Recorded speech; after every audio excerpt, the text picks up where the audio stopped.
DW.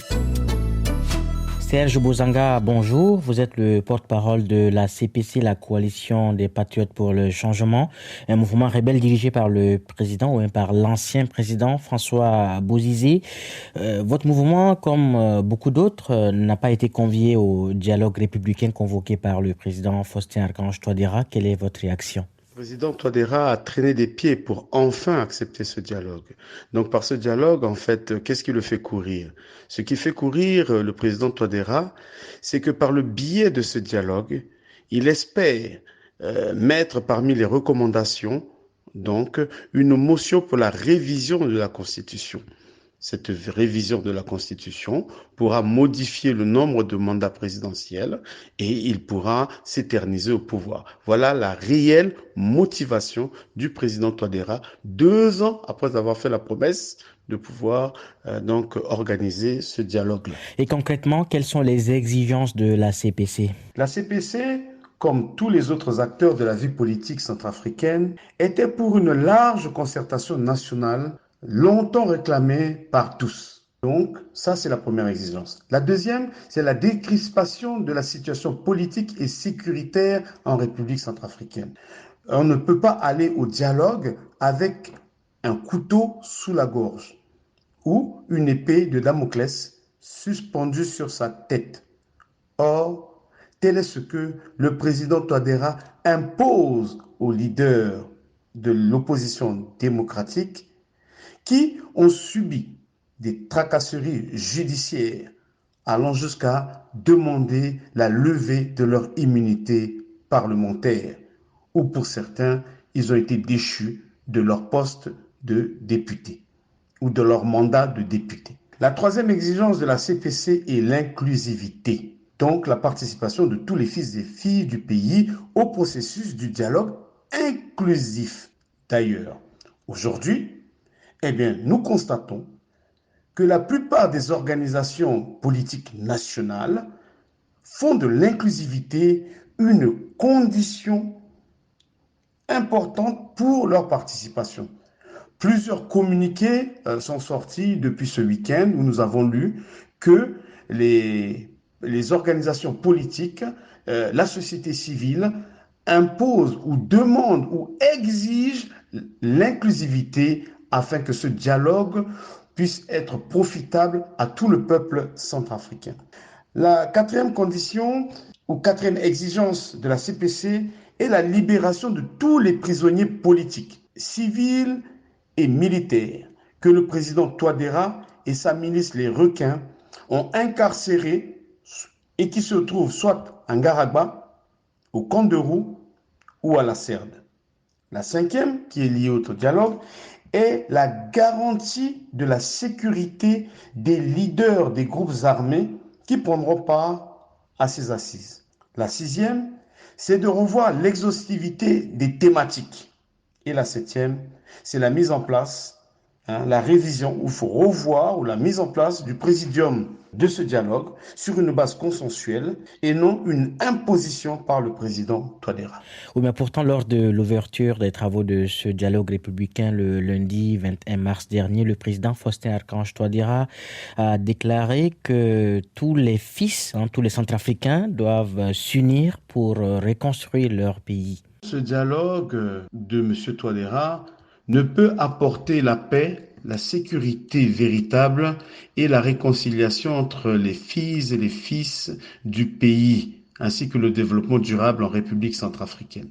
Le président Touadéra impose à nous tous, au peuple centrafricain, un monologue inutile, lui et ses affidés. Le président Touadéra impose un dialogue exclusif, sans la participation de toutes les filles et les fils de Centrafrique, sans les groupes armés, sans les anciens chefs d'État et particulièrement l'ancien président de la République, le président François Bozizé Yangouvanda. Donc pour la CPC, ce dialogue est un dialogue mort-né, un monologue inutile. Pourquoi ? Tout simplement parce que les vraies questions liées à la paix, à la sécurité et à la réconciliation nationale ne seront pas réglés.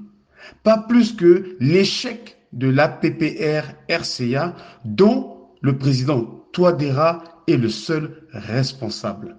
Nous pensons aussi à la gestion du pays, au développement du pays, les vraies questions liées à la gestion rationnelle de nos ressources minières. Cette gestion qui doit être transparente et souveraine est aujourd'hui abandonnée et laissée aux mains des mercenaires russes de la société Wagner. Ces questions ne pourront pas être abordées lors de ce dialogue parce que le président Touadéra a imposé des thèmes. Donc nous voyons que ce dialogue ne nous apportera rien, il n'apportera rien de nouveau, il est mort-né. Ce sera un dialogue de plus, un dialogue inutile et dont le peuple centrafricain s'en serait bien fait l'économie. Aujourd'hui, je pense que le président Touadéra doit se mordre les doigts, tout simplement parce que une large partie de la société centrafricaine conditionnent leur participation à l'inclusivité au dialogue, à la participation de tous les fils et filles du pays, groupes armés, anciens chefs d'État, président de la République, leaders des groupes armés. Sans l'inclusivité, ce dialogue n'est qu'un dialogue inutile. Ce n'est même pas un dialogue, c'est un monologue. Et au-delà de tout, est-ce que la CPC reste tout de même ouverte pour éventuellement intégrer ou réintégrer le processus de dialogue? Oui, la CPC a toujours été disponible pour une issue politique, donc à la crise centrafricaine qui perdure.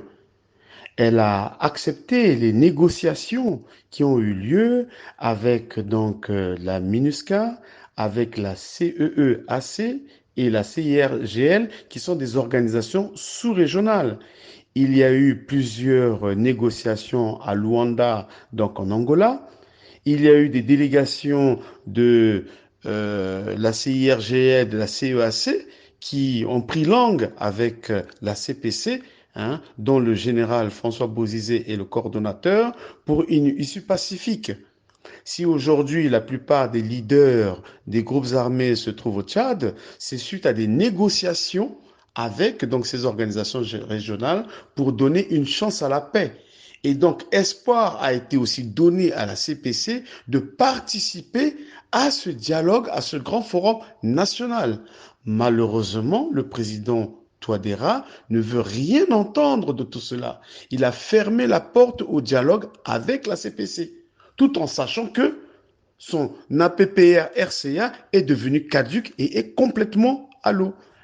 Alors donc, pour la CPC, oui, nous voulons participer à ce dialogue politique pour ramener la paix dans notre pays, pour trouver une issue politique, une issue de réconciliation entre tous les fils et filles de notre pays.